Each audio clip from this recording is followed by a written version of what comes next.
안녕하세요. 오늘 제가 여러분께 전해드릴 이야기는 단순한 정보가 아닙니다. 바로 생명을 구할 수 있는 정말로 중요한 생존 기술에 관한 이야기입니다. 최근 우리나라에 계속되는 집중호우로 인해 많은 분들이 피해를 입고 계십니다. 특히 제 마음을 무겁게 하는 것은 이런 자연재해로 인한 인명피해 중 상당 부분이 65세 이상 어르신들에게 집중되고 있다는 사실입니다. 행정안전부가 발표한 최근 5년간 통계를 보면 충격적입니다. 홍수로 인한 사망자 중 무려 73%가 65세 이상이었습니다. 이는 단순한 우연이 아닙니다. 신체적 한계, 정보 접근의 어려움, 그리고 무엇보다 위급한 순간에 어떻게 행동해야 하는지에 대한 구체적인 지식의 부족 때문입니다. 하지만 여기에 희망이 있습니다. 실제로 똑같은 상황에서도 살아남은 분들이 계십니다. 그분들이 어떻게 위기를 넘겼는지, 어떤 판단을 내렸는지를 자세히 분석해보니 몇 가지 공통된 패턴이 있었습니다. 오늘 제가 여러분께 전해드릴 내용이 바로 그것입니다. 이 영상에서 말씀드릴 모든 내용은 실제 사례를 바탕으로 한 것입니다. 그리고 한 가지도 놓치시면 안 되는 생존의 핵심 원칙들입니다. 10여 분이라는 시간이 길게 느껴질 수도 있지만 이 영상이 여러분과 여러분 가족의 생명을 구할 수 있습니다. 특히 오늘 말씀드릴 내용 중에는 절대 하지 말아야 할 것들이 많이 포함되어 있습니다. 많은 분들이 좋은 의도로 상식적이라고 생각하고 하는 행동들이 실제로는 생명을 위험에 빠뜨리는 경우가 많기 때문입니다. 그러면 지금부터 본격적으로 시작하겠습니다. 집중호우와 홍수 상황에서 생존하는 방법 자세히 알아보겠습니다. 2023년 8월 8일 오후 3시 서울 관악구의 한 반지하 주택에서 일어난 일입니다. 70대 부부가 살고 계셨는데 비가 조금씩 내리기 시작했을 때만 해도 요즘 여름에 비 좀 오는 거야 당연하지 라고 생각하셨다고 합니다. 오후 4시 집 앞도로에 물이 고이기 시작했습니다. 하지만 곧 빠지겠지 하고 넘어가셨어요. 4시 30분 집 현관 앞까지 물이 들어왔습니다. 이때도 조금만 더 기다려보자고 하셨습니다. 그런데 5시가 되자 물이 발목까지 차기 시작했고 5시 30분에는 무릎까지 찼습니다. 그제서야 119에 신고를 하셨지만요. 다행히 이분들은 구조되었습니다. 하지만 구조대원이 도착했을 때 이미 물이 허리까지 차 있었고 헬리콥터까지 동원되어야 하는 위험한 상황이었습니다. 만약 30분만 더 늦었다면 정말 큰일 날 뻔했어요. 이 사례에서 우리가 배울 수 있는 것은 무엇일까요? 가장 큰 문제는 단계적 사고였습니다. 아직 괜찮다. 조금만 더 기다려보자. 설마 우리 집까지는. 이런 생각들이요. 여러분, 홍수는 단계적으로 오지 않습니다. 특히 도시형 침수는 30분 만에 무릎 높이까지, 1시간 만에 허리 높이까지 찰 수 있습니다. 생각할 시간을 주지 않아요. 그렇다면 언제 위험하다고 판단해야 할까요? 호우주의보가 발령되면 일단 경계 상태로 들어가세요. 호우경보가 내려지면 언제든 대피할 준비를 완료하셔야 합니다. 1시간에 30mm 이상 비가 내린다는 예보가 나오면 위험 신호입니다. 50mm 이상이면 매우 위험한 상황이에요. 집 주변 맨홀에서 물이 역류하기 시작하면 즉시 대피하세요. 이건 하수도 시설이 포화 상태라는 뜻이거든요. 이웃집 1층에 물이 들어가기 시작하면 여러분 집도 곧 같은 상황이 됩니다. 반면에 현명하게 대처한 사례도 있습니다. 부산의 82세 김모 할머니는 2022년 태풍 흰남노가 올 때 이렇게 하셨습니다. 태풍 경보가 내려지자마자 가족들에게 연락을 드렸어요. 나는 지금부터 2층으로 올라갈 거야. 1층에는 절대 내려가지 않을 테니까 걱정하지 마라. 정말 현명한 판단이었습니다. 실제로 그날 밤 할머니 집 1층은 완전히 침수되었거든요. 하지만 할머니는 2층에서 안전하게 밤을 보내시고 다음날 아침 무사히 구조되었습니다. 그런데 많은 분들이 이런 실수를 하십니다. 중요한 물건들이 1층에 있어서라고 생각하고 위험한 곳에 물건을 가지러 가는 것. 절대 하시면 안 됩니다. 차가 아까워서 지하주차장에서 차를 빼내려고 하거나 침수 지역을 차로 지나가려고 하는 것. 차는 다시 살 수 있지만 생명은 하나뿐입니다. 물이 얕으니까 괜찮겠지 하시는데 발목까지만 차도 성인 남성도 넘어질 수 있습니다. 어르신들은 더욱 위험해요. 그렇다면 위험 신호를 어떻게 알아볼까요? 즉시 대피해야 하는 상황을 말씀드리겠습니다. 집 앞 도로에 물이 고이기 시작할 때, 맨홀 뚜껑이 들리거나 하수구에서 물이 역류할 때, 정전이 시작될 때, 이웃에서 대피하기 시작할 때, 휴대폰으로 재난 문자가 연속으로 올 때입니다. 2023년 7월, 대구에서 실제로 있었던 일입니다. 75세 박모 씨는 집에 물이 차기 시작하자 뭘 가져가야 하지라고 생각하며 이것저것 챙기기 시작했습니다. 통장은 어디 있지? 도장은? 중요한 서류들은? 약은 어디 뒀더라? 10분이 지났습니다. 물이 발목까지 찼어요. 그런데도 아직 짐을 챙기고 계셨습니다. 15분 후 물이 종아리까지 찼습니다. 이제서야 나가야겠다고 생각하셨지만 현관문을 열어보니 밖에 물이 더 깊었습니다. 다행히 이분은 2층으로 대피해서 구조되었습니다. 하지만 만약 단독주택이었다면, 만약 2층이 없었다면 정말 위험한 상황이 될 뻔했어요. 이 사례에서 우리가 배워야 할 것은 시간의 소중함입니다. 침수 상황에서는 1분 1초가 생명을 좌우할 수 있어요. 그렇다면 어떻게 해야 할까요? 실제로 무사히 대피한 분들의 공통점을 분석해보니 1분 대피법이라는 게 있었습니다. 처음 30초는 주머니에 휴대폰, 신분증, 상비약만 넣으세요. 다른 건 생각하지 마세요. 통장? 나중에 재발급받을 수 있습니다. 귀중품? 생명보다 귀한 건 없어요. 다음 30초는 현관문을 열고 나가면서 신발을 확인하세요. 슬리퍼를 신고 계시다면 운동화로 바꿔 신으세요. 물에 젖은 바닥에서 미끄러지지 않으려면 바닥이 두꺼운 신발이 필요해요. 실제로 인천의 한 78세 어르신은 이 방법으로 대피해서 무사했습니다. 물이 발목까지 차자마자 지금이다 하고 1분 만에 집을 나서셨어요. 나중에 인터뷰에서 욕심부리지 않은 게 살 길이었다고 말씀하셨습니다. 하지만 많은 분들이 이런 실수를 하십니다. 돈이라도 좀 가져가야지 하시는데 안 됩니다. 현금보다는 휴대폰이 중요해요. 요즘은 다 휴대폰으로 결제할 수 있거든요. 약을 안 가져가면 어떡하지 하시는데 일주일치 정도는 병원에서 처방받을 수 있습니다. 하지만 지금 당장 드셔야 하는 응급약만 챙기세요. 중요한 서류들이 걱정되시겠지만 요즘은 다 전산화되어 있어서 재발급이 가능합니다. 이제 물 깊이에 따른 행동 요령을 말씀드리겠습니다. 이건 정말 중요한 내용이에요. 발목 높이 10cm 정도면 아직 이동이 가능합니다. 하지만 절대 뛰어가시면 안 돼요. 벽이나 난간을 잡고 천천히 이동하세요. 물에 젖은 바닥은 생각보다 미끄러워요. 무릎 높이 30cm가 되면 제자리에서 119에 신고하세요. 조금만 더 가면 안전한 곳이 나올 거야라는 생각은 금물입니다.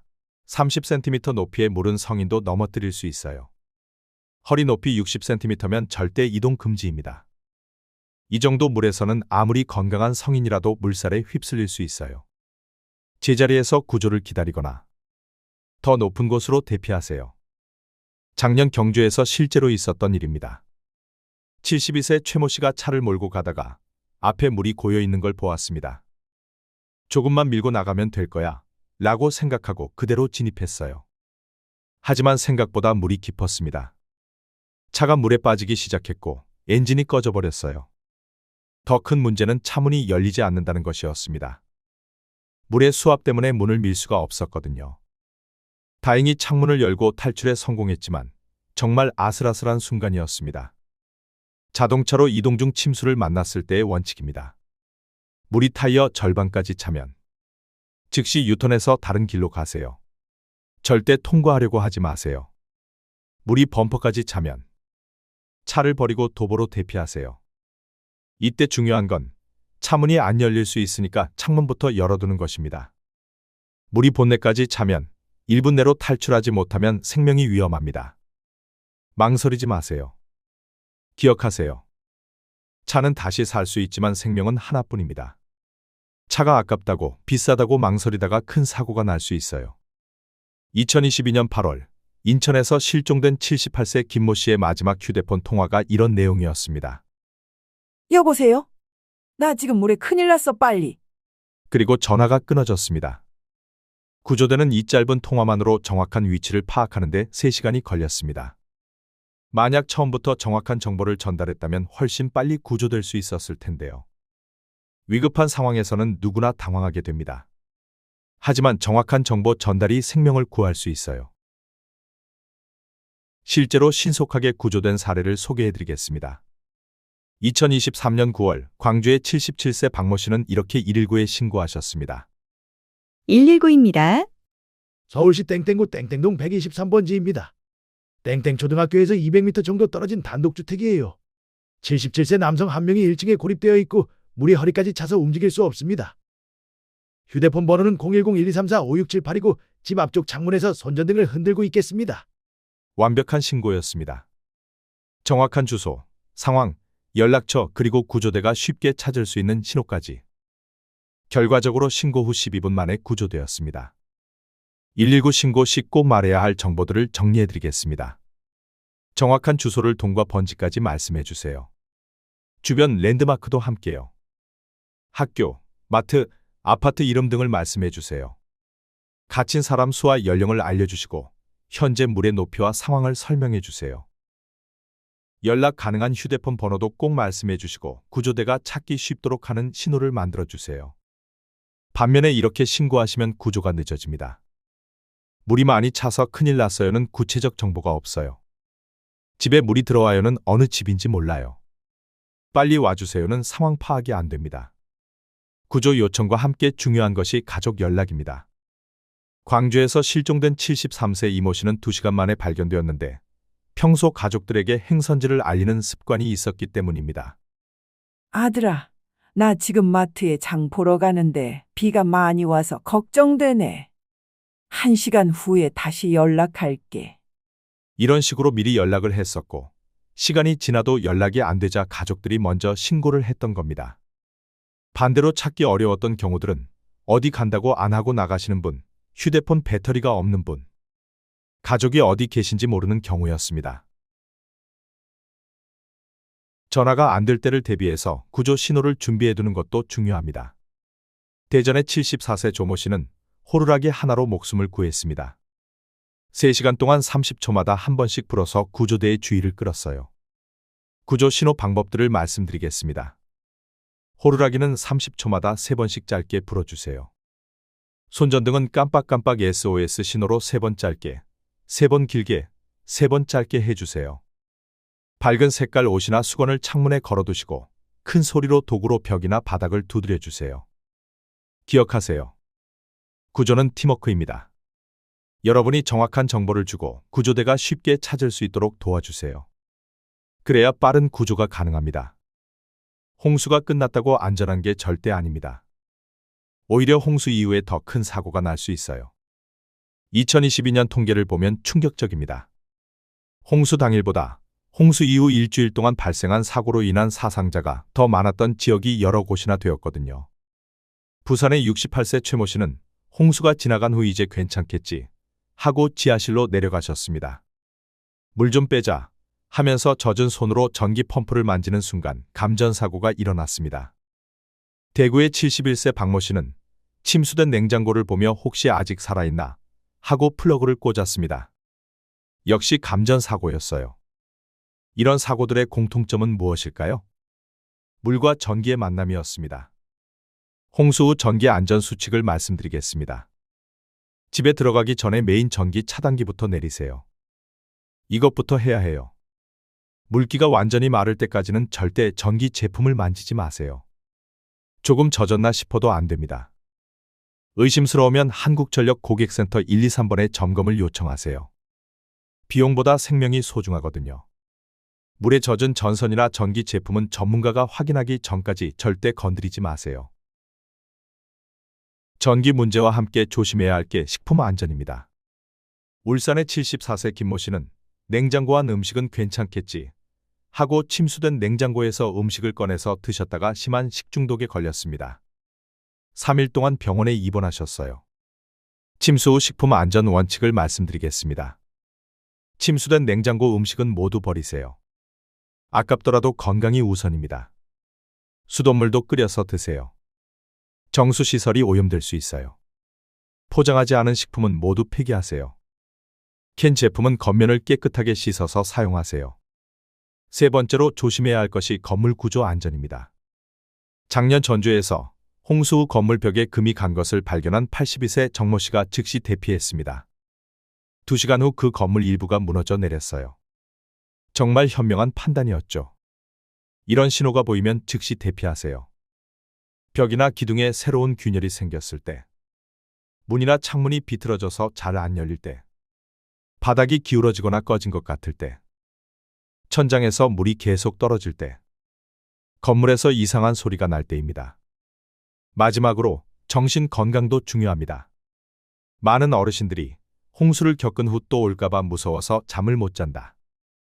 비만 와도 가슴이 두근거린다고 하십니다. 이것도 치료가 필요한 상황이에요. 정신적 회복이 빨랐던 분들의 방법을 소개해드리겠습니다. 가족, 이웃과 경험을 나누세요. 혼자 견디지 말고 전문가 상담을 받으세요. 규칙적인 생활로 안정감을 찾으시고 작은 일상부터 천천히 회복해 나가세요. 지금까지 실제 사례를 통해 홍수 상황에서의 생존법을 알아봤습니다. 여기서 가장 중요한 것은 설마 나에게 하는 생각을 버리는 것입니다. 자연재해는 누구에게나 닥칠 수 있습니다. 오늘 당장 해야 할 일들이 있습니다. 우리 집이 침수 위험 지역인지 확인하세요. 행정안전부 홈페이지나 지역주민센터에서 확인할 수 있습니다.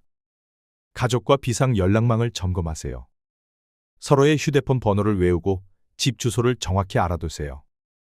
비상 가방을 미리 준비해 두세요.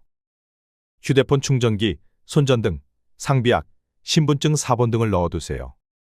이 영상을 가족들과 함께 다시 보세요. 혼자만 아는 정보는 소용없습니다. 기억하세요. 빠른 판단, 정확한 신고, 안전한 대피. 이 세 가지가 여러분의 생명을 구할 것입니다.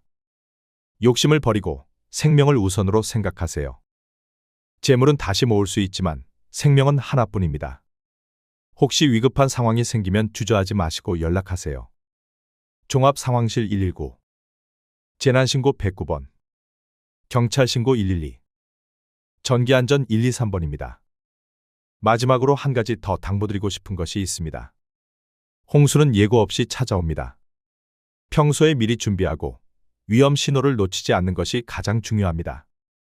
이웃과 서로 도우며 정보를 공유하세요. 특히 혼자 사시는 어르신들은 더욱 주의하셔야 합니다. 이런 생존 정보들을 놓치지 않으려면 구독 버튼을 눌러주세요. 다음 영상을 빠르게 보고 싶으시면 알람 설정도 해주세요. 좋아요를 누르시면 더 많은 분들에게 이 중요한 정보가 전달될 수 있습니다. 댓글로 여러분의 경험이나 궁금한 점을 남겨주시면 답변 드리겠습니다. 오늘도 안전하게 보내시고 이 정보를 꼭 가족들과 공유해 주세요. 감사합니다.